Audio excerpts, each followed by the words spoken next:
OBC का है, तो लगभग 3 लाख 4 लाख रोजगार, हमारा रोजगार ही नहीं बल्कि इंजीनियर, चीफ इंजीनियर, ऑफिसर, सब रैंक का वहां उसको निजीकरण कर रहे हैं, क्योंकि उसका निगमीकरण पहले करेंगे, फिर उसके बाद निजीकरण उसका हो जाएगा।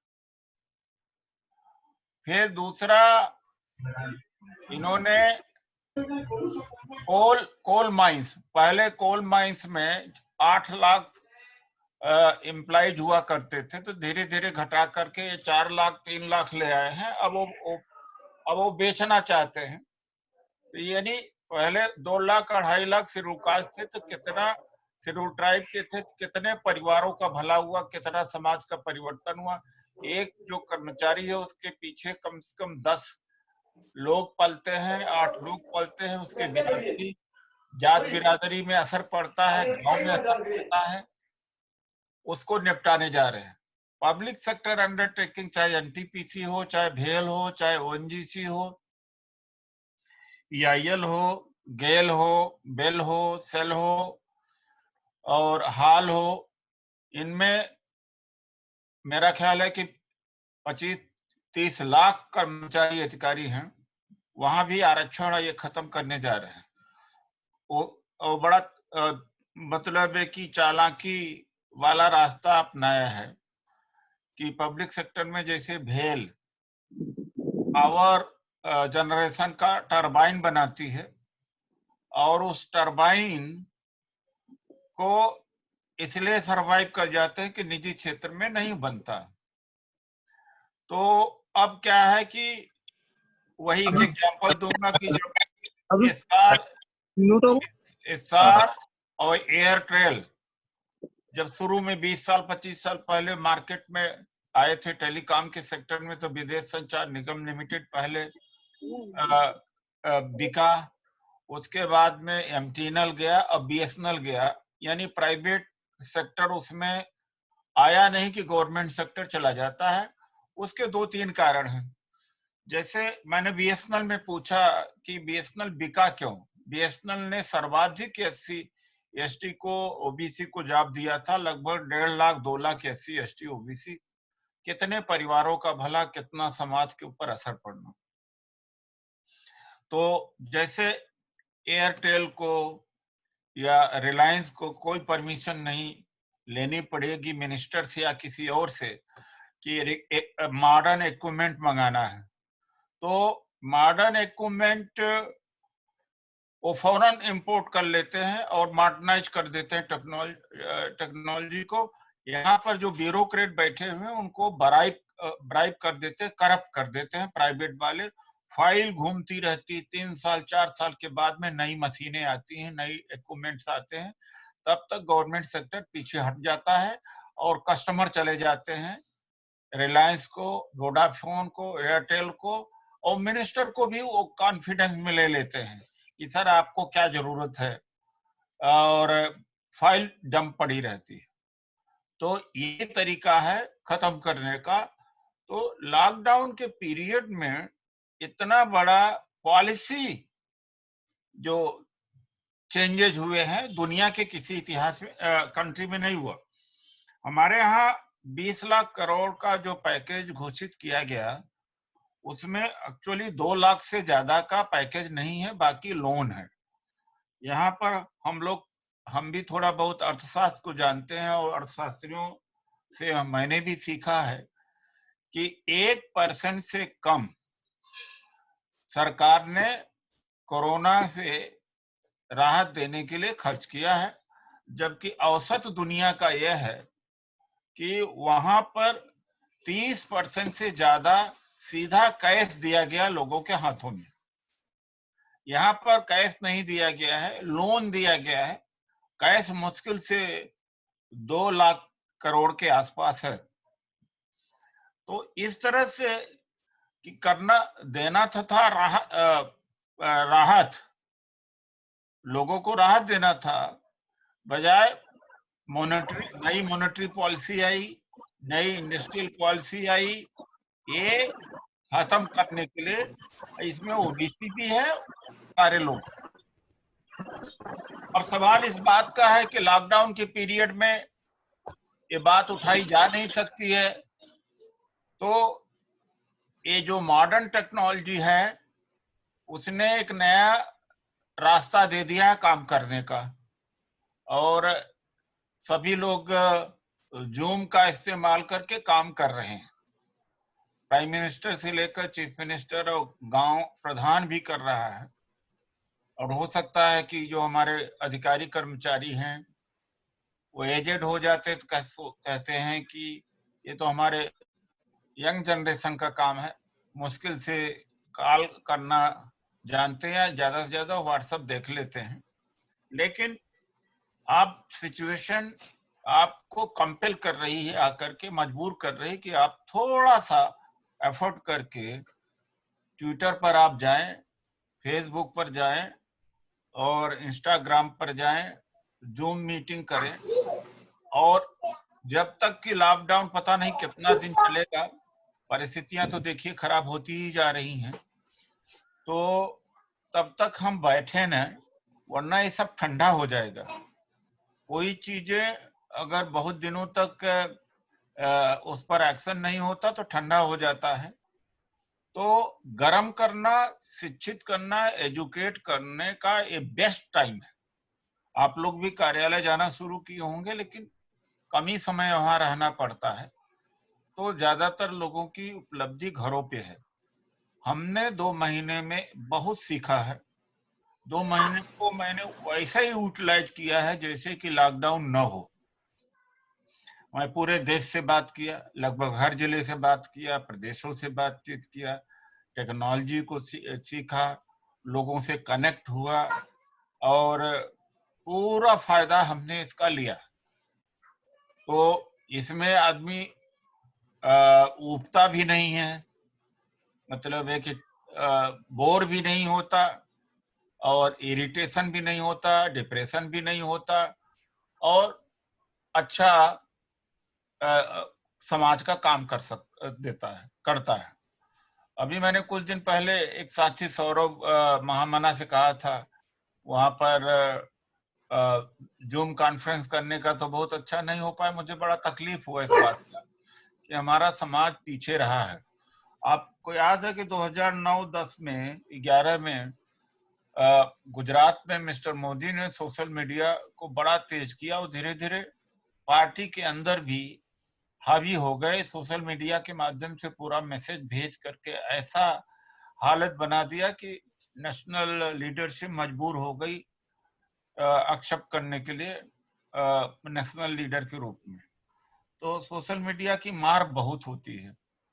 एक और बात मैं अभी बताऊं कि अयोध्या में राम मंदिर का निर्माण चालू हो रहा है, तो बुलडोजर जब चल रहा था तो उसमें बुद्ध भगवान की स्तूपा मिले और लोटस और खंभे मिले और जो बौद्ध धर्म से संबंधित।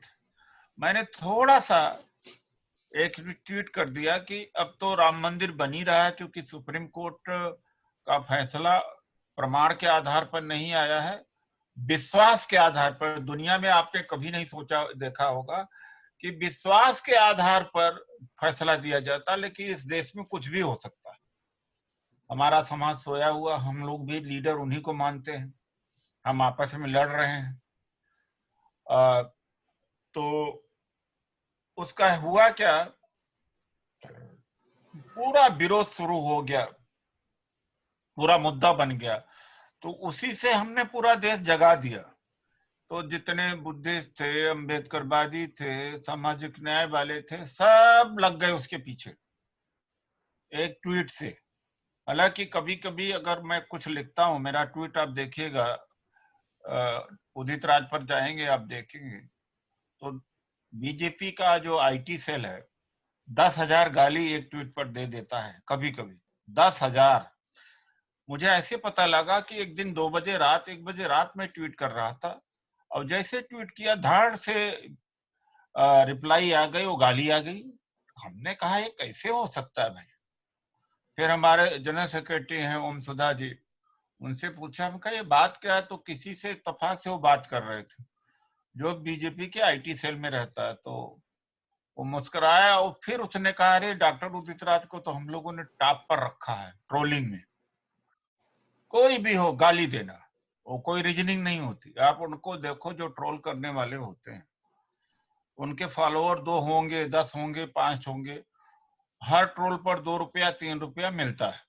वो एम्प्लॉइज होते हैं और 10,000 तक गाली मिल सकती है। तो रात में शिफ्ट चलता है उनका, रात में दिन में। और जो टॉप लोग होते हैं, जैसे मुझे सबसे ऊपर रखा है, उसके बाद में कन्हैया कुमार हैं, रवीश कुमार हैं, राहुल गांधी जी हैं, कि इनका कभी भी हो धड़ाक से काउंटर करते हैं, गाली देना शुरू करते हैं। वैसे में हम अकेले पड़ जाते हैं, हमारे समाज के लोग ट्विटर वगैरह उतना इस्तेमाल करते नहीं है, जबकि ट्विटर का ज्यादा इस समय प्रभाव है सोशल फील्ड में, पॉलिटिकल फील्ड में और ब्यूरोक्रेटिक फील्ड में। ये ट्विटर इफेक्टिव ज्यादा है, मीडिया का भी, जर्नलिस्ट भी।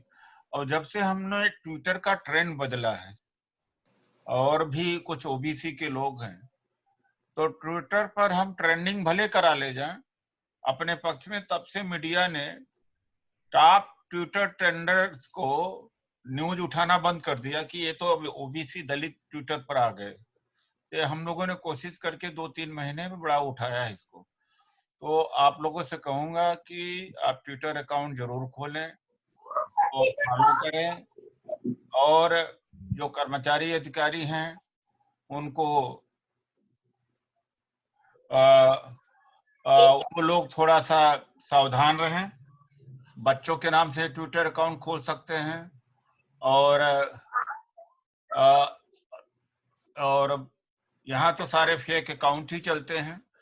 या अपने अकाउंट से जब करें तो बड़ा संयमित भाषा यूज करें, ताकि गवर्नमेंट के तरफ से कोई तकलीफ ना हो।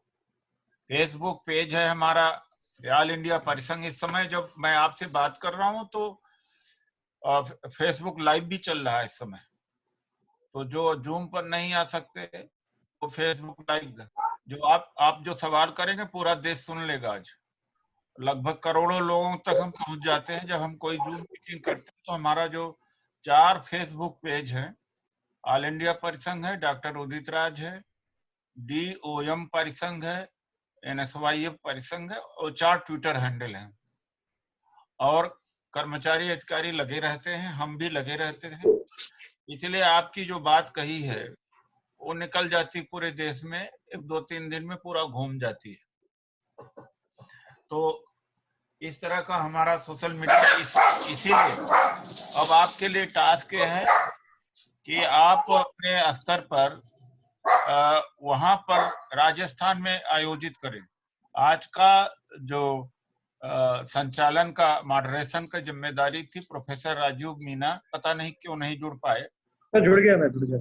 कहाँ हैं आप? हाथ उठाइए, हाथ उठाइए। आप देर से कैसे आए भाई? सर पहले आ गया था सर, दोबारा फिर डिस्कनेक्ट हो गया। अच्छा, राजीव मीना जी हैं कि रवि सर, रवि मीना जी, जो प्रोफेसर रवि मीना जी हैं। कल इनसे बात हुई थी तो इनको ही हमने कहा था। फिर रंजीत मीना जी से कहा, और फिर मनीराम जी के से मैंने कॉन्टेक्ट किया तो हो नहीं पाया था। और फिर सौरभ महामना, तो अशोक समरिया जी से मेरी बात हुई थी। अर्जुन है क्या? अर्जुन वैद, अर्जुन वैद भी होना चाहिए। और जोधपुर के कौन है? जोधपुर के डॉक्टर रामेश्वर जी हैं। रामेश्वर जी जोधपुर से हैं। और यमल रासू सर पंकज रॉयल जोधपुर से। अच्छा, जोधपुर से हैं। धौलपुर से हैं सौरभ जी हैं, सौरभ महामना है, सौरभ मीना है, धौलपुर से हैं। अजमेर से है कोई? ये 60 लोग के आसपास हैं। हम भरतपुर से हैं सर, भरतपुर से डॉक्टर अरविंद है, अरविंद वर्मा।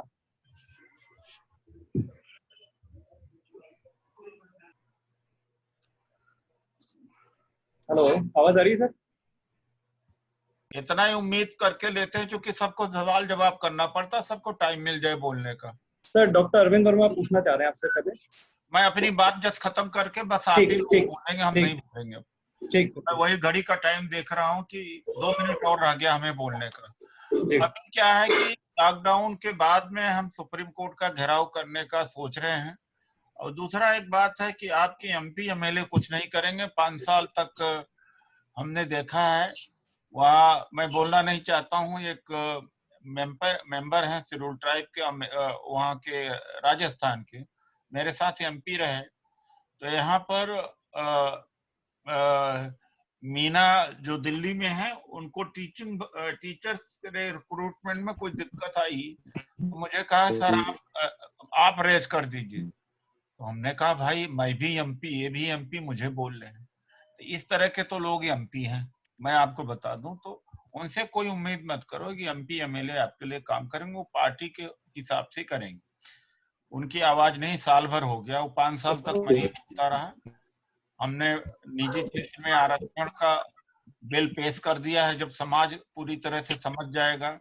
एक जो समाज में एक भूत और एक बात आ गई है कि हम सत्ता आएगी तब देखेंगे, पिटाई हो सत्ता आएंगे देखेंगे, प्रमोशन रुके सत्ता आएगी तो देखेंगे, घर जला दिया जाए तो सत्ता आएगी तो हम देने वाले बनेंगे, रिक्रूटमेंट और प्राइवेटाइजेशन हो जाए और कंपनियां बिक जाएं, सत्ता आएगी तब देखेंगे। सुप्रीम कोर्ट ने ये जो बीएसपी का एक नारा कि जब सत्ता आएंगे तो देखेंगे सत्ता, और ऐसे करते करते हमने खत्म कर लिया, बहुत ज्यादातर हमारा खत्म हो गया, अब कुछ बचा रह गया।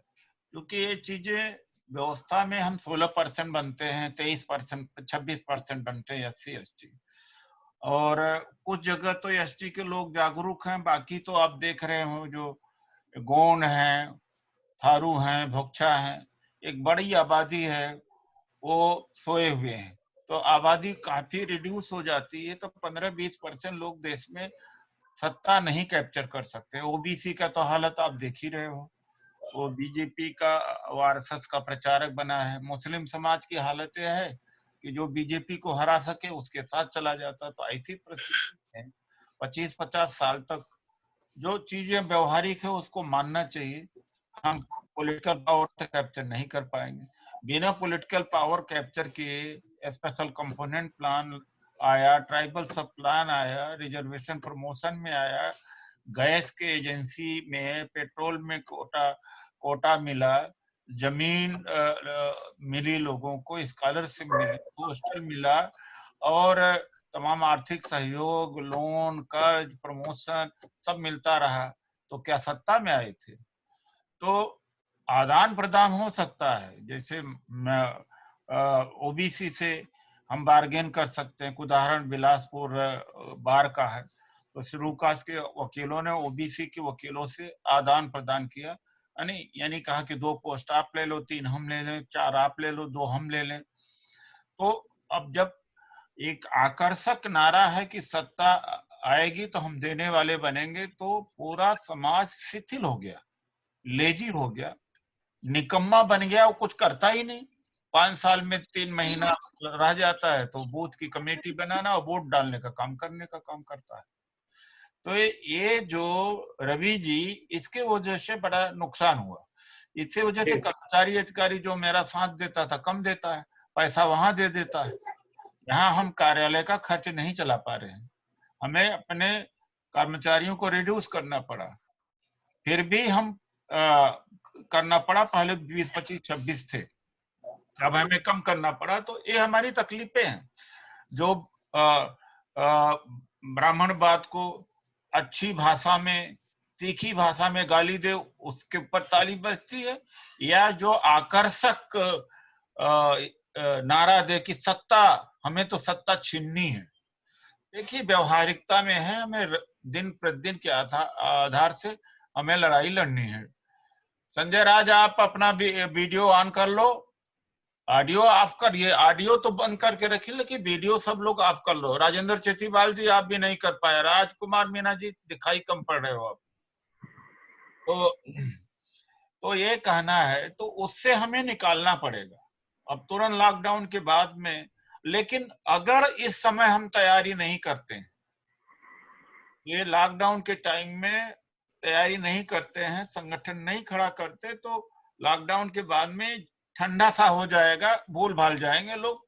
और जो लोग कहते हैं कि हमारे संविधान को कोई टच करके दिखा देगा, आपके संविधान को लागू ही नहीं करेंगे, करोगे क्या? अब मोदी जी 2014 से लागू ही नहीं कर रहे हैं, कभी ना रेलवे में रिक्रूटमेंट, ना कहीं कुछ। तो क्या कर लिया हमने? तो हमें व्यवहारिक होना चाहिए कि ये तो संविधान लागू ही नहीं करेंगे तो वो भूल जाए कि कोई हमारा अधिकार टच नहीं कर सकता। टच क्या, 60-70% तक खत्म कर दिया है। पहले कितनी 2-2, 3-3 लाख वैकेंसी एक एक डिपार्टमेंट में एक बार में साल में निकल जाती थी, उसी से तो हम लोग आए हैं। तो यही मुझे आपसे कहना है, आपका सुझाव चाहिए। अब मैं नहीं बोलूंगा, आप लोग संक्षिप्त में अपना प्रश्न करिएगा, क्योंकि हम तो 50 के ऊपर हैं लोग, तो अब मैं सबको दूंगा। तो रवि मीना जी, आपसे मैं शुरू करना चाहता हूँ। हाँ सर, मेरा तो सर अरविंद जी हैं, तो ये बात करना चाहिए आपसे, प्रोफेसर अरविंद वर्मा, भरतपुर से। अरविंद जी, अरविंद कहाँ है? अरविंद जी, अरविंद वर्मा जी, अरविंद वर्मा जी, आप सभी अपना साथियों को नमस्कार। हाँ हाँ are you getting my voice? हाँ हाँ, ठीक है। I'm सभी getting साथियों voice. को Go नमस्कार। ahead. अरविंद वर्मा जी, चलो भाई, चलो। सभी साथियों को नमस्कार, जय हिंद। अब उसमें समय ना खराब करो वर्मा जी, सीधा सवाल पे आ जाओ। हाँ सर, आवाज अटक रही है इस वजह से। सर मेरा तो सीधा 2-3 बातें हैं जो मैं आपके माध्यम से जानना चाहता हूँ और सभी लोगों से इसके बारे में राय भी जानना चाहूंगा।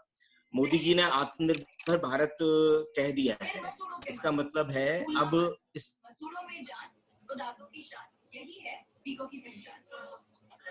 चलिए चलिए, बोलते जाइए। डिस्कनेक्ट हो गए सर वो। रवि जी आप बोलो, वो आ जाएंगे, कनेक्ट हो जाएंगे।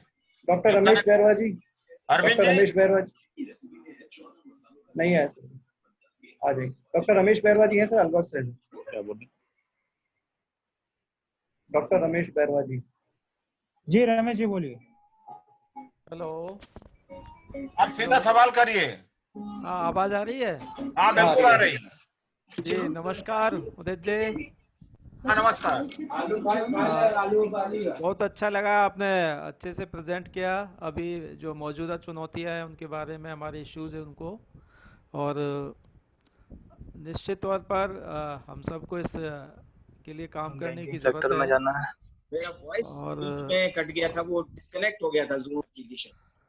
मैं आपसे सहमत हूँ कि जो इस किस्म का एक धारणा फैलाई जाती है कि सत्ता में आएंगे तभी बहुत सारे जो मसले हैं, हमारे मुद्दे हैं, उनका सॉल्यूशन हम कर पाएंगे। लेकिन ये भी एक्सपीरियंस बताता है कि सत्ता नहीं भी हो तो भी हम लोग यदि स्ट्रगल करते हैं, अपने लिए आंदोलन करते हैं, तो कई मुद्दे हैं वो हासिल होते हैं, समस्या सॉल्व होती है। उसी में तो हम लोग बर्बाद हो गए इंतजार में। हाँ अच्छा वर्मा जी आप बताइए, आपका आपका जो सवाल, आपका सवाल सजेशन के रूप में ज्यादा आया है, सवाल नहीं है। Thank you. और वर्मा जी बोलो। अरविंद वर्मा जी, अपनी बात रखें। अरविंद जी आपको पहला माइक। तो हाँ सर, पहला तो मेरा प्रश्न ये है कि जब निजीकरण का इतना भयावह दौर आ रहा है जिसमें पीएसयू सेक्टर और सरकारी सेक्टर दोनों को ही निजी हाथों में सौंप दिया जा रहा है, और सौंपने का जो तरीका भी है वो पूरी तरीके से निरंकुश भरा है, तानाशाही भरा है। जो वहाँ एम्प्लॉइज हैं, जो एम्प्लॉइज एसोसिएशंस हैं, उनसे बिल्कुल नहीं पूछा जा रहा है कि किन शर्तों के ऊपर आखिर ये निजीकरण किया जा रहा है। तो सर पहला सवाल तो मेरा ये है कि जो SC, ST, OBC और माइनॉरिटी हैं, उन माइनॉरिटी का इस आगामी समय में क्या रुख रहना चाहिए और हम कैसे स्टेट को इस मामले में रेस्पॉन्ड करें, क्योंकि ये सबसे ज्यादा महत्वपूर्ण है। वर्मा जी आपका सवाल आ गया। एक डिपार्टमेंट के स्तर पर मांग करने का नहीं होगा, पूरा बड़ा आंदोलन बनाना पड़ेगा, सभी को इकट्ठा पड़ेगा। ये चूंकि लड़ाई लंबी है और ये आपको मतलब है कि बड़ा आंदोलन तैयार करना पड़ेगा। एक डिपार्टमेंट में SC, ST वेलफेयर एसोसिएशन से कोई नहीं सुनेगा, वो कह देंगे कि तो केंद्र की पॉलिसी है। दूसरा सर दूसरा सवाल मेरा ये है, आजकल जो RSS का विंग है वो छुपे रूप से लगातार ऐसे लोगों को तैयार करने में लगा हुआ है जो हमारी ही कम्युनिटी में से, एससी में से, एसटी में से आर्थिक आरक्षण की वकालत कर सकें। तो ये सर दबे छुपे तौर से लगातार चल रहा है, लोगों से संपर्क कर रहे हैं आरएसएस वाले और ऐसे लोगों की फौज तैयार कर रहे हैं जो आर्थिक आरक्षण की वकालत हमारे रूप में, हमारे लोगों में से ही कर सके। तो उसकी ओर हमारा क्या रुख होना चाहिए, क्योंकि एक प्रश्न छोड़ दिया गया है और वो प्रश्न ये है कि जो हमारा एक पीढ़ी दो पीढ़ी जिसने कि आरक्षण का लाभ ले लिया, उससे अब स्वतः ही आरक्षण छोड़ देना चाहिए। अपने ही लोगों के हित में हम वास्तव में गरीब तबके के लोगों का आरक्षण खा रहे हैं और गरीब तबका जो है वो गरीब तबका असहाय हो चुका है। तो ये एक सर वेव के रूप में आरएसएस के द्वारा फैलाया जा रहा है, इसे हम कैसे काउंटर करें? अरविंद जी एक बात बताऊं, ये भ्रम है और अगर ये पढ़े लिखे लोगों नहीं रहेंगे तो हम वहाँ बदनामी होगी, आईआईटी में और जगहों पर कहीं सिलेक्शन नहीं हो पाएगा। एक बात, दूसरी बात है मैं भी गांव से, ये चीजें ठीक है पर हम कैसे रिस्पॉन्ड करें सर? नहीं ना, हम भी गांव से हैं। नहीं, परसेंटेज तो निकलवा लो, परसेंटेज निकलवा लो। अभी भी रूरल एरिया के लोग ज्यादा आ रहे हैं और अभी वही लोग आ रहे हैं जिनके माँ बाप की इनकम नहीं है। एक दूसरी बात है कि आरक्षण हमारा आर्थिक आधार पर नहीं दिया गया है, शैक्षणिक और सामाजिक पिछड़ेपन पर दिया। तो उससे ये पूछा जाए, सर वो सारी चीजें ठीक है, वो सारा पता है, उससे पूछा जाए तो उनसे पहले पूछना चाहिए कि ये तुम जो अमीर लोग हो, अमीर सवर्ण है, वो जिनके पास धन संपत्ति है, गरीब सवर्णों के लिए वो भी छोड़ दें, वो क्यों नहीं छोड़ते? Yes sir, this should be the point. पर सर इसमें है क्या, जो गरीब तबका है उसे एक तरीके से तैयार करने की कोशिश हो रही है और हमारे अमीर तबके में से लोगों को तैयार किया जा रहा है। अब आगामी समय में जब आरएसएस मुस्लिमों की तरह, जैसे मुस्लिम्स के लिए टारगेटेड लॉज लेके आए, ऐसे ही जब हमारे लिए लेके आएंगे और मीडिया में लोग खड़े रहेंगे, उस वक्त हम क्या करेंगे, ये सर आप जैसे लोगों से हमें एक व्यू रचना चाहिए जिसपे कि हम एक चर्चा करके, इसका जवाब हम ही लोग हैं। ये माइंड भी है और मनी भी है। ये आंदोलन करके हम ही जवाब दे सकते हैं और इसका कोई रेडीमेड जवाब नहीं।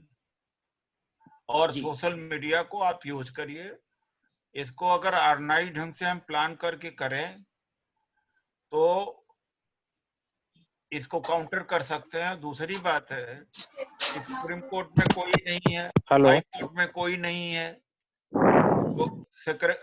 ज्वाइंट सेक्रेटरी अब कोई नहीं, हेड ऑफ डिपार्टमेंट कोई नहीं है, इसरो में नहीं है। सर ओवरऑल गवर्नमेंट में 2% से कम है हम, सेंट्रल गवर्नमेंट और स्टेट गवर्नमेंट मिला के 2% से भी कम है सर हम, और पीएसयूज को भी ऐड कर लें तो उनको ये कहना चाहिए पहले मेरा भर तो दो। आरएसएस के लोगों को कहना चाहिए भर तो दो। और दूसरी बात है कि जब हमारे लोगों को कहते तो कह दो कि ये कहो कि नागपुर आज तक सरसंघ चालक ब्राह्मण के अलावा कोई दूसरा क्यों नहीं हुआ? दलित को बना दे सरसंघ चालक, जो हमारे जो चिंतक बने हुए हैं, या क्षेत्रीय प्रचारक बना दे दलित को, कभी कर पाएंगे? या प्राइम मिनिस्टर बना दे दलित को? बहुत सारे तर्क हैं, बहुत तरीके से काटा जा सकता है। अगला सवाल डॉक्टर आशुतोष मीना, जयपुर से। मेरा भी सवाल है सर। मेरा सवाल सीधा सा है कि अगर हमको ट्विटर के ऊपर कब्जा करना है तो विदाउट वेरीफाइड अकाउंट के हम क्या कर सकते हैं? 10-5 का मैं वेरीफाई करवा दूंगा। विदाउट, हमारे मात्र एसटी के अंदर मात्र 5 वेरीफाइड अकाउंट है, एससी में बहुत कम है। तो हम अगर कोई वॉइस को रेज भी करें तो वो मुद्दा हमारा कॉलेज हो जाता है। नहीं, ऐसा है कि एक आशुतोष जी, उसका एक तरीका है जी कि सर, जो इसका सीईओ है अमेरिका में है जी, तो एक पिटीशन बना के उसको देना चाहिए। मैं मनीष महेश्वरी से भी बात करूंगा। और दूसरी बात है कि हमारे लोग 2-3-4 महीने से ही आना शुरू हुए हैं, 5-7 साल पीछे हैं हमारे लोग ट्विटर पर, ये भी बात सच है। तो सर मैं लेकिन इसका सीईओ जो जैक है, सर ट्राइब्स में एक भी प्रोफेसर का वेरीफाइड अकाउंट नहीं है। हम क्या करें आप बताइए। हम खूब चिल्लाते हैं, खूब चीखते हैं, खूब मुद्दों को उठाते हैं, लेकिन वो मास तक जा नहीं पाता है, मुद्दा हमारा पिट जाता है। आप मुझे भेज तो देना, मैं जी सर, भेज हाँ thank you sir. Hello sir, मैं एक हेलो हाँ हेलो बात रखना चाहता हूँ। पंकज पंकज जी, हाँ सर, हाथ उठाइए। जी बताएं। पंकज जी आपका सब देख लेना, हाथ उठाइए। हाँ जी बताएं पंकज जी। दिखे उदित राज जी, हम दिखे क्या? हाँ हाँ सवाल कीजिए। सवाल सर ये अच्छी बात है कि पश्चिमी राजस्थान के अंदर अभी लॉकडाउन के दौरान दलित अत्याचार की घटनाएं बहुत बढ़ी है। तो इस पर हमने हमारे यहाँ की कांग्रेस सरकार को सामूहिक रूप से एक दिन के अंदर लाखों की संख्या में मेल भी किए और भी, परंतु इन घटनाओं पर लगाम नहीं लग रही। कुछ आप उनसे बात करके उनको लेटर देके कुछ दो चार घटना, स्पेसिफिक डेट और टाइम और नाम के साथ मुझे भेज देना। हाँ बिल्कुल, मैं भेज दूंगा आपको। और सर एक सवाल और है मेरा कि निजी क्षेत्र में मतलब ये ठेकेदारी पड़ता है या निजीकरण जो चल रहा है, उसके अंदर अपनी भागीदारी कैसे बढ़ाएं, उसको लेकर सुझाव दो। देखिए, एजिटेशन ही एक जवाब है। दूसरी बात है कि क्योंकि हम राजनीतिक बात यहाँ नहीं कर सकते हैं, और इनका तो ध्येय है आरक्षण खत्म करना। ज्यादा से ज्यादा दबाव बना के कुछ कर सकते हैं। जैसे 2 अप्रैल 2018 को क्योंकि किसी एक नेता का नाम नहीं था, इसलिए सफल हो गया। इस समाज के अंदर यह है कि अगर अशोक समरिया जी का नाम आ जाएगा तो बड़गुजर जी नहीं जुड़ेंगे, बड़गुजर जी का नाम आएगा तो रवि मीना जी नहीं जुड़ेंगे, और रवि मीना जी आ जाएंगे तो फिर हमारे आशुतोष मीना जी नाराज हो जाएंगे। ये बहुत भारी तपस्या है। 2 अप्रैल 2018 को हुआ क्या था कि कोई नहीं था, मतलब नेता कोई नहीं था, इसलिए बंद हो गया। अगर मैं आह्वान करूं अभी तो विरोध अपने घर से ही शुरू हो जाएगा। होता है तो तैयार हूं। मायावती जी से कई बार मिलने की कोशिश किया। मायावती हैं, चंद्रशेखर आजाद हैं और वामचेप के लोग हैं, हम सब बैठने को तैयार हैं। ऐसा आप माहौल पैदा करिए। मायावती तो सुधरने को तैयार नहीं है, मरवा दिया इन्होंने। 35 एमपी रहे हैं पार्लियामेंट में। चाहते तो मतलब पार्लियामेंट हिला देते, लेकिन डर की वजह से एमपी बोलते ही नहीं थे। अब खुद बोलना है नहीं। 5 साल में जितना मैं बोला हूँ 70 पूरे जीवन में नहीं बोला होगा। तो उस प्लेटफॉर्म का इस्तेमाल भी तो नहीं कर पाते लोग। सही बात। ठीक सर। रामेश्वर लाल जमेरिया जोधपुर से, डॉक्टर रामेश्वर लाल जी जमेरिया जी, रामेश्वर जी जोधपुर से। हाथ भी उठा दो यार रामेश्वर जी, थोड़ा ऐसे कर दो ना। हाँ ठीक है। सर की एक बात से मैं इम्प्रेस हूँ। बोलो रामेश्वर जी। आवाज माइक आपको। अरे आवाज आ रही, बताओ ना।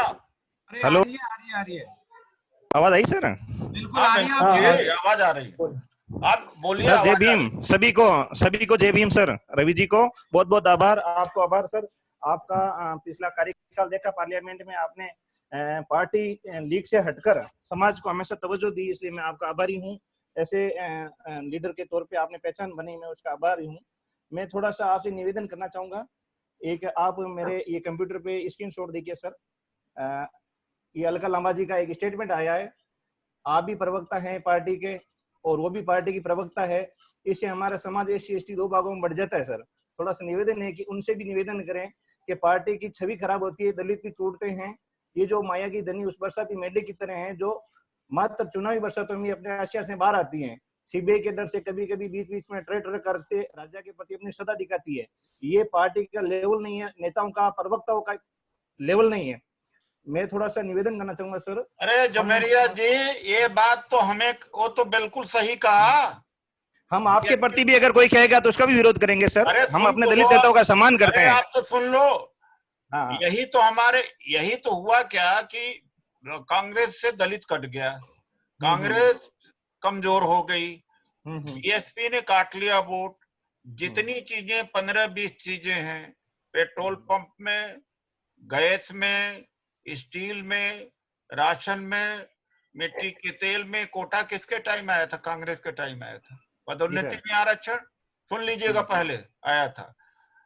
ये पट्टे पर जमीन 20 सूत्री कार्यक्रम में कांग्रेस के टाइम में आया था। Special plan, schedule caste plan, tribal, सब कांग्रेस का। एक चीज गैर कांग्रेस के टाइम में आई हो तो सही तो बोल रही है।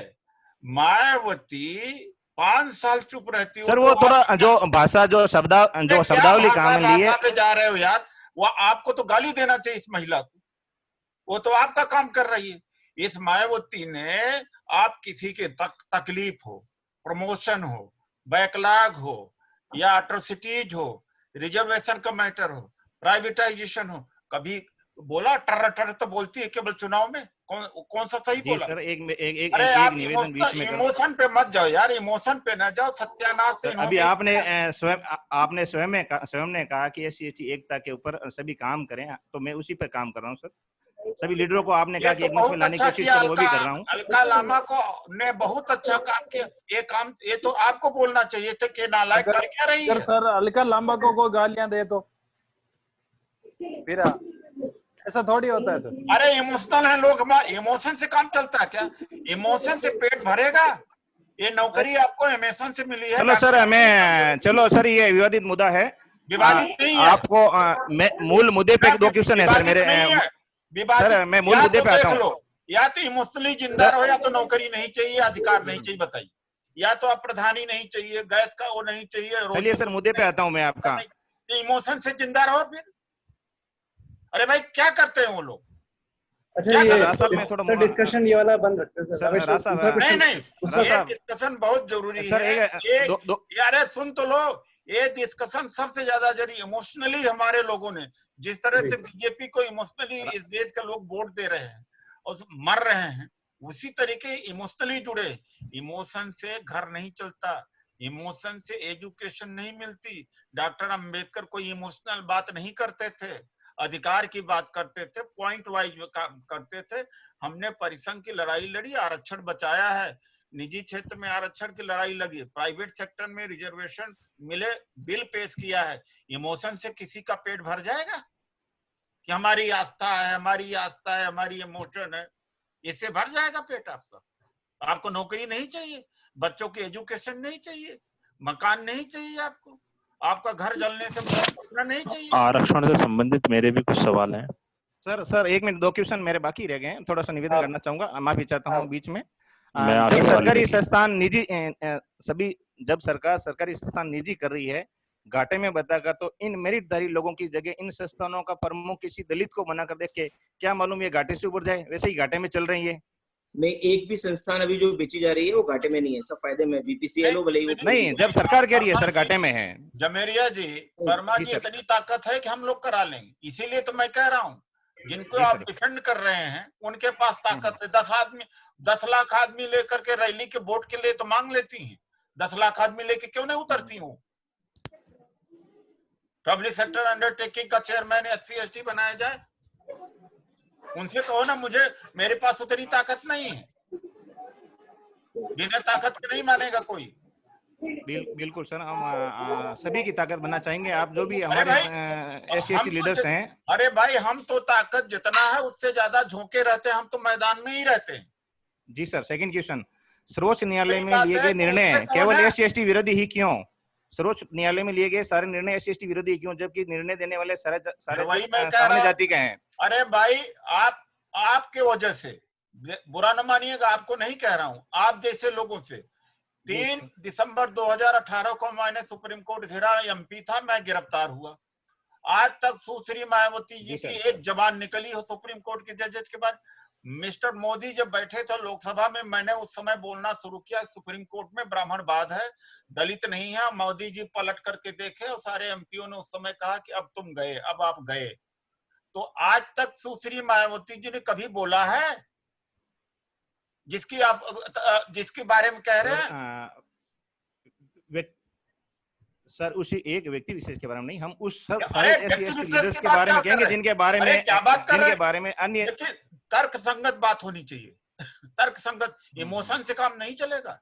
अरे सबसे बड़ी ताकत लेके वो बैठी हुई है, नोट लेके वो हमारे बैठी है, समाज का जो समाज भी वोट प्रतिनिधित्व वो करते हैं, मैं उनका कोई उनके कर्तव्य बारे नहीं में कोई होता। दूसरा टिप्पणी करता है तो थोड़ा असंतोष होता है, बाकी कोई दिक्कत नहीं है सर, व्यक्ति विशेष वाली बात नहीं रवि है। जी, नरेंद्र परिवा दोसा, हाँ एक हाँ क्वेश्चन है मेरा।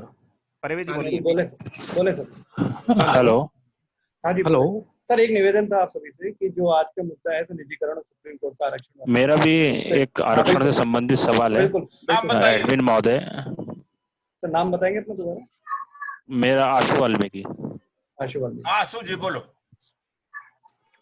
डॉक्टर साहब, मैं आशु वाल्मीकि उत्तराखंड नैनीताल से बात कर रहा हूँ, और विगत दिनों में आपसे मिला भी था मार्च में। उत्तराखंड में प्रमोशन में आरक्षण को लेकर के जो सरकार ने फैसला लिया है, तमाम अनुसूचित समाज के खिलाफ जो फैसला लिया है, अब उसके बाद जो रोस्टर में हमने लड़ाई लड़कर के प्रथम पद जो हमने रिकवर किया था, उसके खिलाफ फिर से इन्होंने मुहिम छेड़ दी है, आंदोलन करने की और अदालत जाने की बात की है। जनरल और ओबीसी कैटेगरी के जितने भी लोग हैं, कर्मचारी हैं, इन्होंने फिर से धमकी दी है कि जो रोस्टर का जो पहला पद है उसे खत्म कर दिया जाए अनुसूचित समाज का। और जो प्रमोशन में आरक्षण को लेकर के इन्होंने फैसला लिया है, इस पर आपका क्या विचार है? आशु जी आप जानते हैं यूपी में जब सुश्री मायावती जी चीफ मिनिस्टर थी, 4 जनवरी 2011 को फैसला खिलाफ गया था, क्योंकि पैरवी नहीं हुई थी। उसी के आधार पर, चूंकि दोनों राज्यों का एक्ट एक ही है, उसी के आधार पर 7 फरवरी 2020 को जजमेंट आया, पदोन्नति में आरक्षण खत्म हुआ उत्तराखंड में। आपके यहाँ उत्तराखंड में एक तरफ तो प्रथम स्थान पर दे रहे हैं एससी को, लेकिन दूसरी तरफ संभावना है कि जनरल कैटेगरी को उकसा देंगे, जनरल कैटेगरी के लोग पहुंच जाएंगे सुप्रीम कोर्ट, वो आपका उलट जाएगा, यहाँ वो वोट भी लेंगे, हमें खुश भी कर देंगे, हमें मिलेंगे नहीं। इसीलिए मैंने जमेरिया जी से कह रहा था कि बिना आंदोलन के भाई कुछ नहीं होने वाला। हमने जितने काम कराए अभी तक आंदोलन से कराए, वो अब भी 2 अप्रैल 2018 को जो आंदोलन हुआ, 2 बहुत बड़ा काम हुआ इस देश में। एक तो जी। SC/ST एक्ट बच गया, और दूसरा जो शिक्षक की भर्ती में एक तरह से दरवाजा बंद हो गया था, खुला रहा, यानी सरकार झुकी, पहले बार झुकी 5 साल में। तो वही एक रास्ता, और कोई रास्ता हमें नहीं नजर आता, और कोई रास्ता हो तो बताओ। और उसके लिए सोशल मीडिया इस समय मैक्सिमम यूज करें, चाहे एक जोड़ी कपड़ा कम पहने, साल में खरीदें, लेकिन स्मार्ट टेलीफोन हो आपके पास, और इसका इस्तेमाल करें, जागरण करें। हेलो। डॉक्टर साहब, हेलो। हाँ बताएं। हाँ बताएं। Hello sir. डॉक्टर साहब, सर नाम बताएं सर। सर मैं डॉक्टर नरेंद्र परिवा दोसा। जी जी बताएं। साहब से सवाल मेरा ये है कि हमारे जो भी देश का जो दलित नेतृत्व है, ये कभी अपने आपसी रंजिश और आपसी जो खींचतान को छोड़ करके क्या एक मंच पे बैठ करके को आह्वान कर सकते हैं? देखिए हमने तो बहुत कोशिश किया, और 3 साल 4 साल तो मायावती जी का से मिलने की कोशिश किया, मिली नहीं, तब जाकर के 2010 में अनाउंस किया था कि कोई मिलवा दे। तो अब क्या कहा जा सकता है, कोशिश तो करना चाहिए, आपकी बात से सहमत हूँ।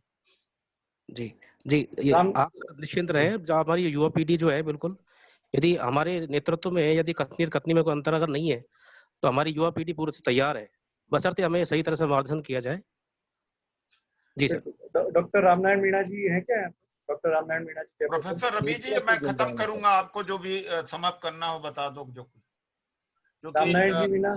हालांकि लोग अभी आ ही रहे हैं, जुड़ ही रहे हैं, तो मुझे तो कोई तकलीफ नहीं है, मैं तो पूरा एडमिन महोदय। डॉक्टर रामनारायण मीणा जी। जी बोलिए। हाँ बोलिए।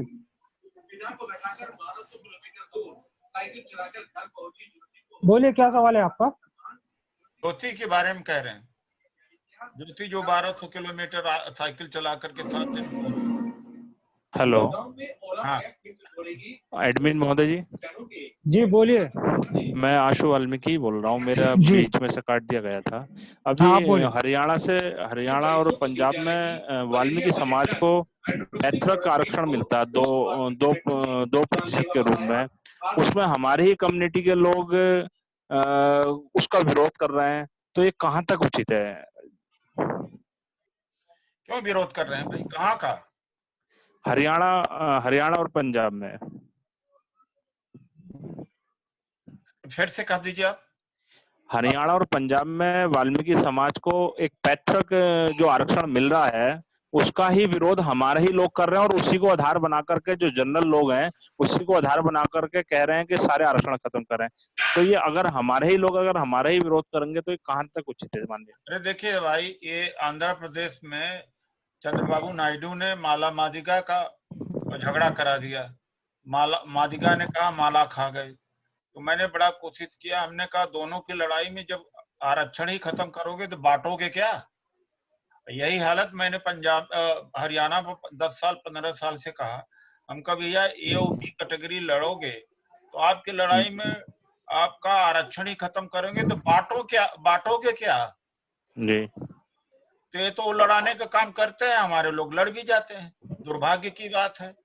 तो डॉक्टर साहब, आपकी तरफ से हरियाणा और पंजाब में जो हमारे कम्युनिटी के लोग हैं उनके लिए आप कुछ सुझाव या आप उनको कुछ ऐसा अपनी टीम को वहां दिशा निर्देशित कीजिएगा जो हमारे लोग आपस में ही भटक रहे हैं, जो वाल्मीकि समाज के पैतृक आरक्षण का विरोध कर रहे हैं वो विरोध ना करें, तो हम हो सकते हैं एकजुट होकर के आगे की लड़ाई लड़ें। ये हमारे विनोद कुमार जी हैं, हमारे राष्ट्रीय उपाध्यक्ष हैं, इस मोर्चे को देख रहे हैं, इस बात को देख रहे हैं।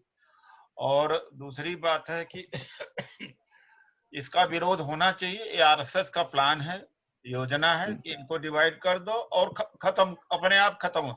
इसीलिए 10-15 साल से आरक्षण खत्म होता जा रहा है, लेकिन जगह जगह पर डिवीजन है, ए और बी का डिवीजन है, उन्हें मजा आ रहा है खत्म करने में। तो वही मैंने कहा कि जब बचेगा नहीं तो बांटोगे क्या? जी सर, हमारे बीच में एक युवा साथी है रवि किराड़, बयाना भरतपुर से। रवि कोई क्वेश्चन तो पूछ लीजिए।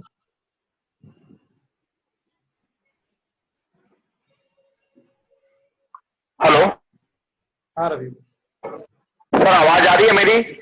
जय भीम सर आप सभी को। सर मैं सर को बहुत टाइम से सुनता हूँ, ऋतराज जी को, और बड़ा प्रभावित हूँ। सर के जो विचार हैं दलित समाज के प्रति बड़े प्रभावशाली है सर। लेकिन सर मैं भी युवाओं के साथ चर्चा करता रहता हूँ, अभी ये निजीकरण वाला जो है आप उठा रहे हो, ट्विटर पे भी मैंने देखा है सर, अच्छा मुद्दा है। लेकिन सर सबसे बड़ी बात है कि हमको लीड करने के लिए जब कोई अपना बंदा आता है लीड करता जैसे, तो उसमें सब लोग मिलकर साथ नहीं आते हैं, तो उसके लिए अपनी क्या प्लानिंग रहेगी, किस तरह से? मेरे को नहीं लगता कि अपन एकजुट हो पाएंगे। यही सबसे बड़ी त्रासदी है। तो सर उसको विचार करने की जरूरत है। 2 अप्रैल 2018 को भारत बंद इसलिए हो पाया कि किसी एक का नाम नहीं था, एक नेता का नाम नहीं था। अगर 4 नेता का भी नाम आता कि 4 लीड कर रहे हैं तो शायद बंद न होता। इतना ज्यादा नेगेटिविटी है, इस नेगेटिविटी को निकालना पड़ेगा कि भैया टांग खींचना बंद करो। अगर नहीं मदद कर सकते हो, मान लो रवि मीना जी का नहीं मदद कर सकते हो, जी जी समरिया जी जो है या बड़गुजर जी कर सकते हैं, या बड़गुजर जी कुछ कर रहे हैं तो समरिया जी चुप हो जाएं, यह भी बहुत बड़ा सहयोग है। होता क्या है, विरोध में चले जाते हैं, ये निश्चित करना पड़ेगा। सर धन्यवाद सर, धन्यवाद। चेतीवाल जी क्या हुआ? अभी वीडियो आपका ऑन हुआ? डॉक्टर कौन रहेगी? चेतीवाल जी का वीडियो, राजेंद्र चेतीवाल जी का भी। डॉक्टर रंजीत मीना, आप अपने कुछ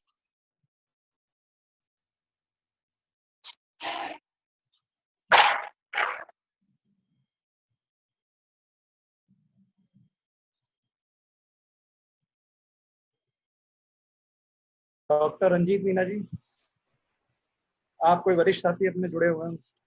रंजीत जी ने तो कहा था मीटिंग कराने के लिए, 1 हफ्ते पहले 10 दिन पहले था। इन्होंने कहा था कि एक मीटिंग लेना जरूरी है। अब रंजीत जी हर हफ्ते मीटिंग होना चाहिए। रवि जी आपकी जिम्मेदारी है, बड़गुजर जी बड़गुजर जी थोड़ा सा भाई टाइम दो, निकालो टाइम।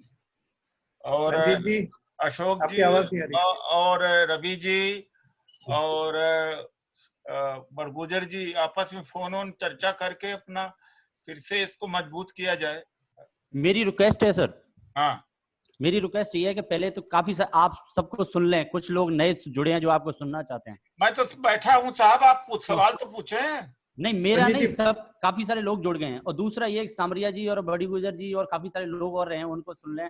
और मेरा प्रश्न ये है कि राजस्थान में दलित अत्याचारों को कब तक सहा जाए? एक घटना खत्म नहीं होती, उससे पहले दूसरी स्टार्ट हो जाती है। अभी कल परसों भरतपुर में एक लड़की को का रेप हुआ और वो मर गई। ये लेटेस्ट घटना है सर, और उसका रेप किया है। अब कहाँ तक नागौर की घटना है, कितनी आपको लिस्ट बना के देंगे? किसी ने, मेरे साथी ने पूछा प्रश्न, तो बहुत दुखद है सर ये, और वो भी ऐसे समय में जब आपका आशीर्वाद है सर। ऐसे मीना जी, IIT दिल्ली। हाँ सर, इन्होंने बहुत अच्छा सवाल किया है। उसका तरीका यही है कि मुझे एक लिमिटेड में काम करता हूँ, बहुत ज्यादा नहीं। ये घटना ऐसी होती रहेगी जब डिटेल मुझे भेज दो। दलित नेता सब एक ना हो जाए। एक बोलो, मैं वो जो सवाल खुद करते होंगे म्यूट शायद। भरतपुर का सवाल किया है, मैं इसका जवाब दे रहा हूँ। अब 30 सेकंड में मैं एक दो प्रश्न और पूछ लेता हूँ। वो ये कि ये नेशनल मीडिया में सर, मीडिया में दलालों की संख्या बहुत है। अर्नब गोस्वामी, रिपब्लिक, सुधीर चौधरी, जी न्यूज, रोहित सरदाना, आज तक, और ऐसे कई लोग हैं जो आपको भी ट्विटर पे गाली दे देते हैं। इनके लिए मुझे लगता है कि कोई पत्रकारिता कानून की जरूरत है। अब ये हम लोगों के बस का नहीं है, हम लोगों की ताकत ही कुछ करा सकती है। बहुत मुद्दे हैं इस देश में, हम अपने को बचा लें। देख तो रहे हैं वो लोग जहर बेच रहे हैं। गांव-गांव में क्या हो गया है कि आम आदमी जो है पढ़ा लिखा कम है, तो सोचता है कि मुसलमानों ने कोरोना फैलाया। बताओ मुसलमानों का क्या उसमें रोल है? तो ये तो गोदी मीडिया, ब्राह्मणवादी मीडिया, मनवादी मीडिया पहले हमें मारती थी, अब तो मुसलमानों को हमसे ज्यादा मार रही है।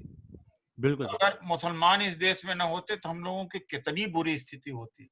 ये मुसलमानों की उपस्थिति से हमें हिंदू बना लेते हैं कभी कभी। बिल्कुल सर। और मुसलमान इस देश में न होता तो ऐसे गाजर मूली की तरह काट देते हम लोगों को। ठीक सर। और मैं हल्का सा प्रदेश कार्यालय के लिए और रिक्वेस्ट करूंगा कि आप प्रदेश कार्यालय के लिए जरूर पत्र लिखें, जिससे हमें मजबूती मिलेगी। अरे कोई बैठने वाला हो, कोई सेंट्रलाइज हो, कोई सिस्टम है, वो कर देंगे हम। बिल्कुल सर। प्रभुराम जी बेरवाल हैं गोटन से। प्रभुराम जी बेरवाल परिसंघ के पूर्व सदस्य भी हैं। प्रभुराम जी बेरवाल गोटन से। प्रभुराम जी बेरवाल, जल्दी कर दीजिए, बोर नहीं करना चाहता हूँ। 1 घंटा 5 मिनट हो गया। प्रभुराम जी बेरवाल।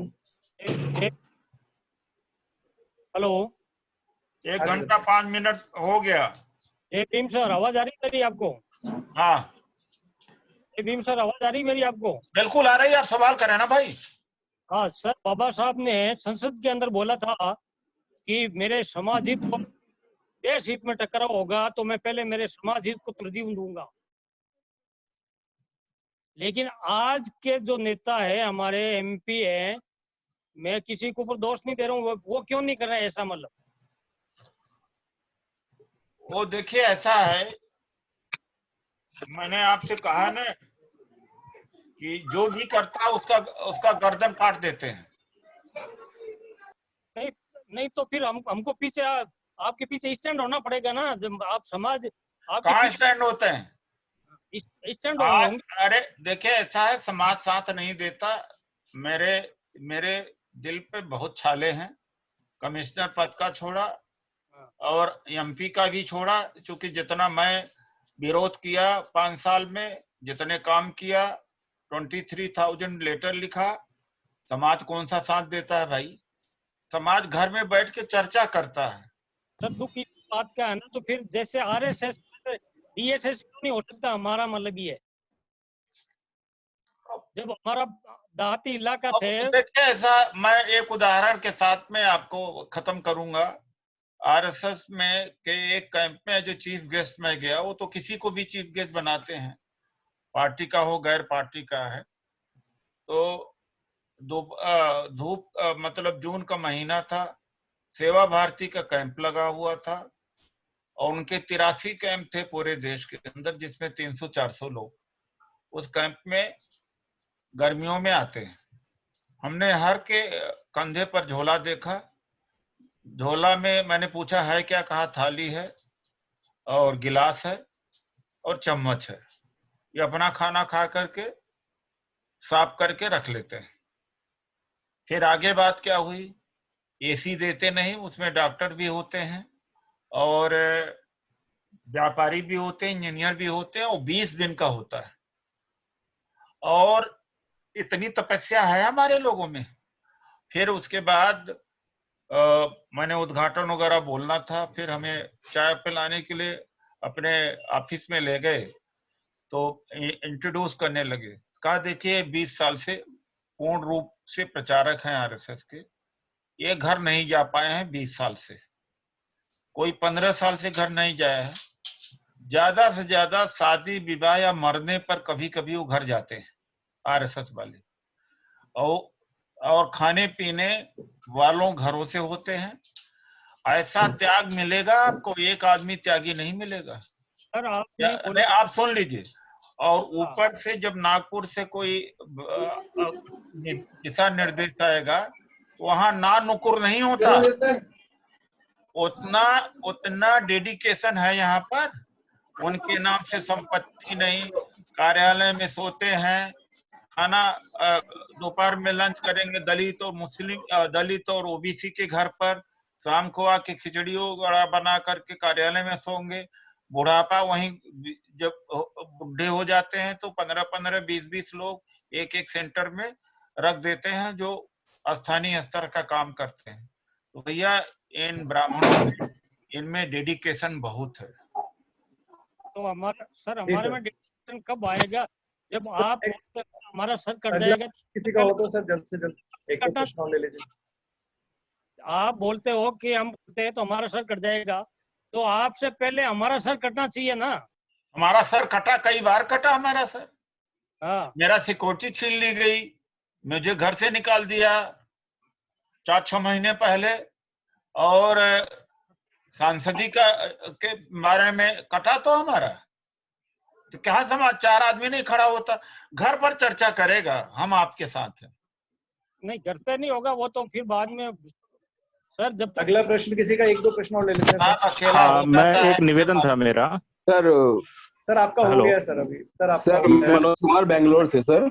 हाँ, बेंगलोर से जो है वो बोल सर, मनोज कुमार बेंगलोर से। सर मेरा सवाल ये है, आज हम बोल रहे हैं आरक्षण, लेकिन सर मुझे ये लग रहा है कि इन्होंने पता है कि आरक्षण खत्म नहीं कर सकती, संविधान में लिखा है, तो अब ये निजीकरण पे जा रहे हैं। आपकी हमारी आरक्षण बचा रहेगा, लेकिन जब वैकेंसी खत्म हो जाएगी तो उस आरक्षण का लेकर करेंगे क्या? अब बात आई निजीकरण की। निजीकरण पे आज हमारा समाज ऐसा बटा हुआ है कि पढ़े लिखे लोग का एक अलग वर्ग है और न पढ़े लिखे का अलग वर्ग है। जब बात आएगी आरक्षण की तो हमारा समाज एक नहीं होगा, जाते नहीं, बाहर निकलते नहीं। सर क्या करें हम इसके लिए, अपने समाज को एक करें, तो हमारी आवाज ऊपर तक जाती नहीं, उठती ही नहीं है। ऐसा है, जो एजुकेटेड है वो तो कुछ आवाज उठा भी रहा है, जो गैर एजुकेटेड है वो बिल्कुल सोया हुआ है, जो गांव में है। सच्चाई तो यही है सर। एजुकेटेड में भी कई कैटेगरी है, कुछ लोग 2-4% लोग डेडिकेटेड हैं, बाकी पेट पाल रहे हैं, जाति छुपा रहे हैं। हाँ सर, करेक्ट सर। मैं सर यहाँ पे बेंगलोर में हूँ, जब कुछ कोई लिखता है फेसबुक पे तो मैं उसके खिलाफ जब लिखता हूँ ना, तो मेरे बंदे ही, मेरी अपनी कमेटी वाले ही उसका विरोध करते हैं सर। कोई मतलब खड़ा ही नहीं होता है, मैं अकेला पड़ जाता हूँ। आपके डिपार्टमेंट में है? मैं सर मैं जीएसटी में, जीएसटी।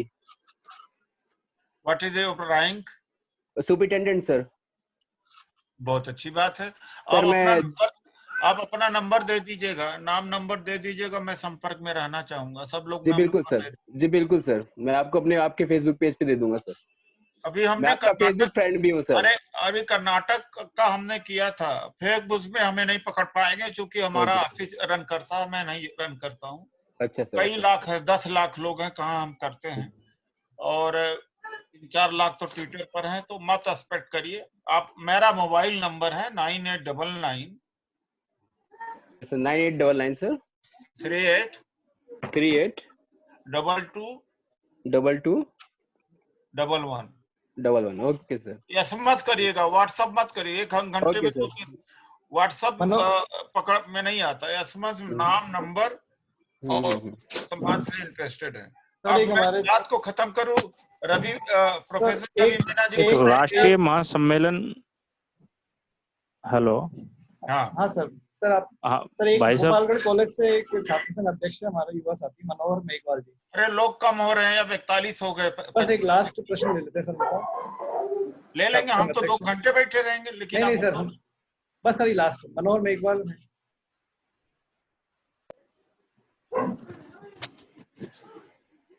मनोहर मेघवाल। वो नहीं आ रहा है, मैं आ सकता हूँ। मीना जी, ये बार बार इनका माइक अनम्यूट कर रहे हैं, तो इनको पूछने दीजिए इनका सवाल क्या है, जो उत्तराखंड के। इनका हो गया सर अभी। सर एक बार इनके पूरा सवाल होने ठीक है, दीजिए, ठीक वो है, ठीक बार है, बार पता अनम्यूट है। करिए। हाँ जी, बोलिए आप। सर हो गया आपका, बोलिए, अभी आप हाँ बोलिए, आप बोलिए। हेलो। हाँ बोलिए। हाँ, मैं ये कहना चाह रहा था, अगर राष्ट्रीय स्तर पर दलित महासम्मेलन की आवश्यकता है इस देश को, हमारे जो सब आकर के हम जो संसद सदन है उसको कूच करें। भैया एक दलित महा भी है, कोई संगठन नहीं बनाए हैं अपना, ये संगठनों का संगठन है। राष्ट्रीय स्तर पर हम लोग घेराव करते रहते हैं। ये परिसंघ मेरा नहीं है, किसी भी एक का नहीं है, संगठनों का संगठन है। तो लोग जोड़िए, आप अपने स्तर पर सक्रिय होइए, काम हो करिए, मैसेज भेजिए, इसको किया जाए। आप भी प्रयास करो, हम भी करते हैं, करना भी चाहिए। अर्जुन जी कैसे हो?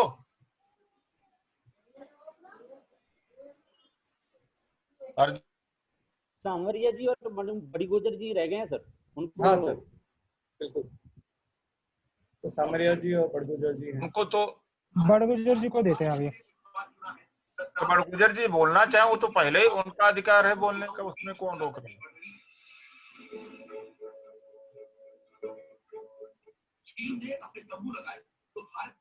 हो सकता है दूसरों को मौका देने के चक्कर में न बोल रहे हो। यार आप बेटा ये म्यूट हो गया। जल्दी करिए। हेलो। हाँ जी। सुन रहे हैं? हाँ बोलिए सर, आ रही है आपकी। हेलो, आवाज आ रही है? आ रही है सर, आ रही है।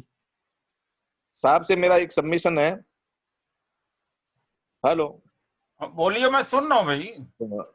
सर, जहां जहां भी आपकी पार्टी की सरकारें हैं, तो हमें विश्वास में लेना पड़ेगा। जहां जहां भी सरकारें हैं वहां आप बैकलॉग कंप्लीट करवाएं, आप आए, हम आपके साथ होंगे। जहां जिस स्टेट में आप जाएंगे वहां अपने परिसंघ के आदमी साथ होंगे। सीएम से कांटेक्ट करें, जिससे कहे कि आपका अपना एक जनाधार बढ़ेगा। कुछ आप आंकड़ा निकाल करके राजस्थान का भेज दीजिएगा मुझे। आप जब भी डेट देंगे हम परिसंघ के बुला लेंगे हम आदमी। ठीक है। एक मैसेज अच्छा नहीं, आप कुछ निकाल भी लीजिए, रिसर्च कर लीजिएगा कुछ, है ना सर, ताकि टाइम सीएम से टाइम में लेने का ग्राउंड बने ना। वो भी तो होमवर्क करके तैयार करके आएंगे ना। हाँ सर। वरना ऐसे नहीं होता, एडवांस में खबर भेजी जाती है ताकि वो भी तैयार कर लें, वरना मिले उसके बाद में क्या हुआ तो आप सर आपकी सुविधा के साथ आप देना सर। अरे वो नहीं कह रहा हूँ बड़गुजर जी, आप निकाल लो कहाँ कहाँ कमी है, रिसर्च कर लो। हाँ हाँ, वो हम कर लेंगे। हाँ चलो आगे। ठीक है। एक सर पीएसयूज को जो बेच रहे हैं, ये पीएसयूज का बिकना तो अब रुक नहीं सकता। ये आसान नहीं है, छोटा काम नहीं है, पर रिजर्वेशन उसमें हो इसके लिए भागदौड़ करनी पड़ेगी और इसके लिए आपको ताकत दिखानी पड़ेगी। इसको सभी संगठनों को साथ लेना पड़ेगा इसके लिए। बिल्कुल सभी संगठनों को साथ लेके चलेंगे जब तो हम जीत पाएंगे, नहीं बाकी अकेले नहीं जीत पाएंगे सर। नहीं जीत पाएंगे। हम जैसे हमारे विरोध के भी हैं कुछ संगठन, SC ST के विरोध के भी संगठन है, पर उनको भी हमारा भाईचारा दिखाकर साथ लेना ही पड़ेगा। सुप्रीम कोर्ट का घेराव करेंगे उससे पहले हमारी एक बार मीटिंग होना जरूरी है और दूसरे संगठनों को साथ लेना जरूरी है। बिल्कुल सही कहा। ये है। हाँ राजीव जी। हाँ सर, समरिया जी रह गए तो लास्ट।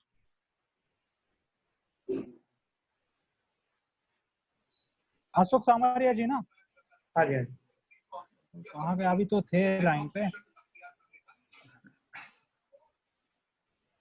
सर धौलपुर से ले लेना किसी को अगर संभव हो तो, युवा काफी जुड़े हैं धौलपुर से। हाँ तो बोल दो, आ जाओ।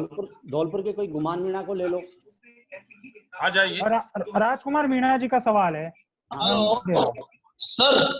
हाँ अशोक जी। हाँ सर, मैं ये कहना चाह रहा था, सबसे तो हमारी सबको जय भीम। सारे सर गाँव को तब तक नहीं छोड़ेंगे, गाँव के लोगों को नहीं सिखा पाएंगे हम, तब तक हम आगे नहीं बढ़ सकते सर। हेलो, जितने पढ़े लिखे लोग हैं ना, इसमें आधे इकट्ठा हो जाए गांव भी जुड़ जाएगा। सर वो नहीं कह रहा था कि हमारे गाँव को लोगों को ये देखा के हमारे जैसे राजस्थान में सरपंच वाले हैं और हमारे खिलाफ कम्युनिटी आरक्षण के लिए अपील लगा दी सुप्रीम कोर्ट में, ये हमारे लोगों को देखा के। तो हम ये चाहते हैं सर, जब तक कि हमारे छोटे छोटे संगठन है और छोटे छोटे गाँव है उनको हम जो आरक्षण संबंधी जो उनकी विचारधारा जो बदल रही है कि भाई हमें कुछ नहीं मिल रहा, हमें कुछ, तो उनको समझाने की भी आवश्यकता है सर वर्तमान में परिस्थिति में। दूसरा, उनको निजी क्षेत्र के बारे में भी बता सकते हैं, निजी क्षेत्र में आरक्षण की व्यवस्था के लिए हम लड़ेंगे और उनको नहीं बताएंगे कि निजी क्षेत्र आरक्षण खत्म हो रहा है, सब जगह निजीकरण हो रहा है, तो आपको निश्चित इसके अंदर सेवा करने का अवसर मिलेगा। तो ये सभी चीजें अपन को बतानी पड़ेगी सर। और आरएसएस की तरह जैसे आप सर आरएसएस की तरह आपने अच्छा एग्जाम्पल दिया कि डॉलर थाली एक कटोरी लेके जब तक हम गाँव में नहीं निकलेंगे तब तक हम काम नहीं कर सकते सर, ये निश्चित है, हमें जाना पड़ेगा सर। और हम तो रेगुलर कोरोना ने हमें सिखाया भी है, कोरोना के टाइम में मैं लगभग बहुत सारे गाँव में गया हूँ, कम से कम 250 200 गाँव के अंदर गया हूँ सर इस पीरियड में, जो उन लोगों की हेल्प की है। जो मतलब जगह जगह पर लोग इकट्ठा हैं, लेकिन जोड़ना पड़ेगा, एक साथ लाना पड़ेगा, यूनिटी नहीं हो पाएगा। छोटे छोटे संगठन है सर, उनको भी आपको इकट्ठा करना पड़ेगा सर। सो जो 2 अप्रैल वाली जो घटना थी सर, मुझे पता है सर, तो कम से कम 150 जो छोटे संगठन थे उनको एकजुट किया, तो यानी छोटे छोटे संगठनों को आपसे जुड़ना चाहेंगे। बड़ा संगठन आपके साथ नहीं आएगा सर, हमारे साथ बड़ा संगठन नहीं आएगा, हम चाहेंगे बहुत बड़ा संगठन हमारे साथ आ जाए, वो आ भी जाएगा तो, लेकिन वो मन से नहीं आएगा, हम केवल छोटे संगठनों को जोड़ सकते हैं। आपसे मैं सहमत हूँ, आपसे मैं सहमत हूँ। ईगो की लड़ाई आ जाती है ना।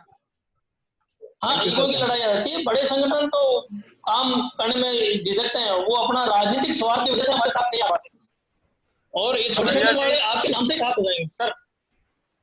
जी सर हुक्म। और राजस्थान में निश्चित आपके निर्देश अनुसार कार्य करेगा। कोई और सवाल?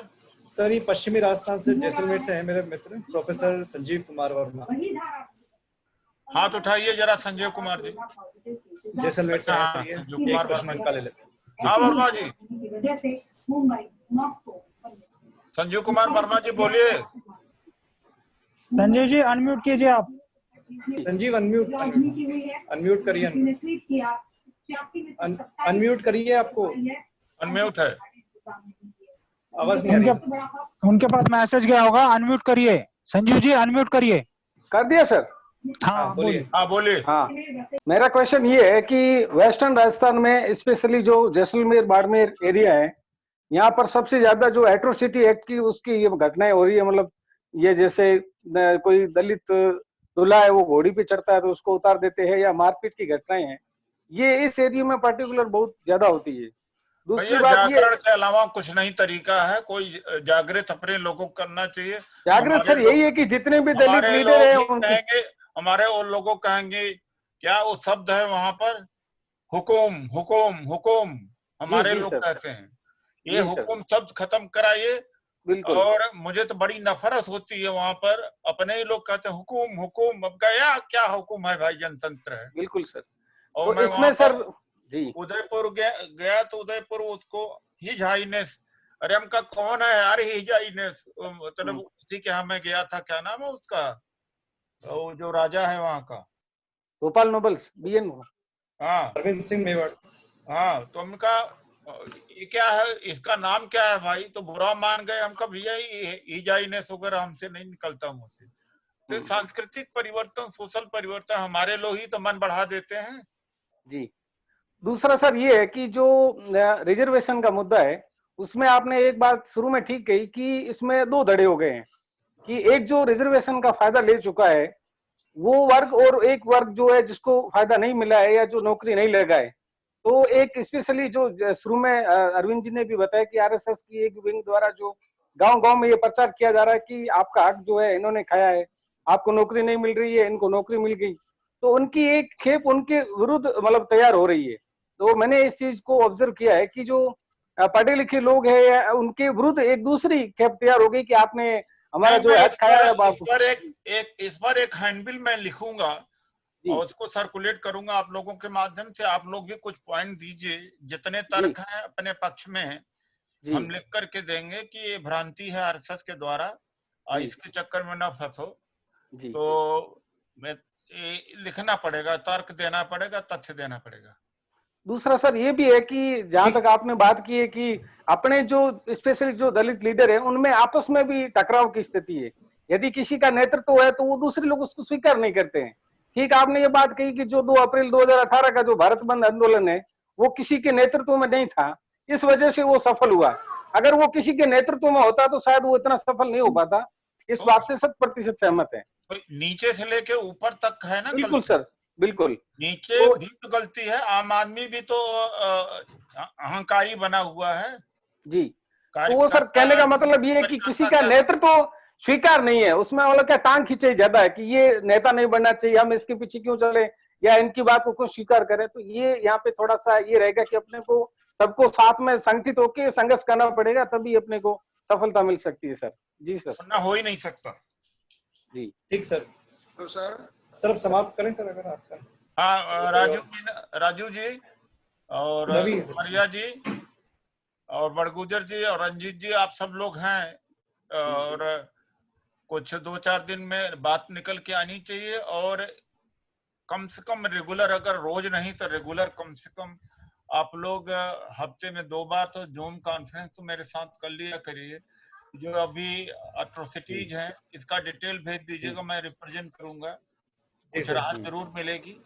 और दूसरी बात है कि आप ट्विटर अकाउंट जिसको न खोला हो खोल लें और थोड़ा सा 10 मिनट रहे, रास्ता चलते भी बटन आप पुश कर सकते हैं। फेसबुक पेज पर जो ऑल इंडिया परिसंघ है उसको भी पेज पर जाके लिखें, कुछ कमेंट कर, लेकिन कोई गुड मॉर्निंग नहीं होना चाहिए, कोई गुड इवनिंग नहीं होना चाहिए, कोटेशन नहीं होना चाहिए। धन्यवाद professor Rajiv Meena ji. Sir Twitter account है हमारे राजस्थान परिसंघ का, उसको सब लोग फॉलो करें। एआई परिसंघ को फॉलो करें, राजस्थान परिसंघ का पेज है उसको फॉलो करें। तो आप कराइए, मैं आगे जो वेरिफिकेशन वाली बात है वो भी मैं देख लूंगा। ठीक सर। ठीक है sir, thank you so much. बड़ा अच्छा लगा राजू मीना जी और बड़गुजर जी और सभी साथियों। और मेरे धौलपुर से एक साथी रह गए sir. Thank you sir, thank you so much sir. रहेंगे आप लोग भी करो इस तरह का। बिल्कुल ठीक सर, बिल्कुल अपन स्टेट लेवल पे कर लेंगे। Thank you sir, thank you. Okay, thank you so much. Thanks to all friends. Meena ji finish कर दूं? हाँ बिल्कुल बिल्कुल। Thank you sir. Thank you.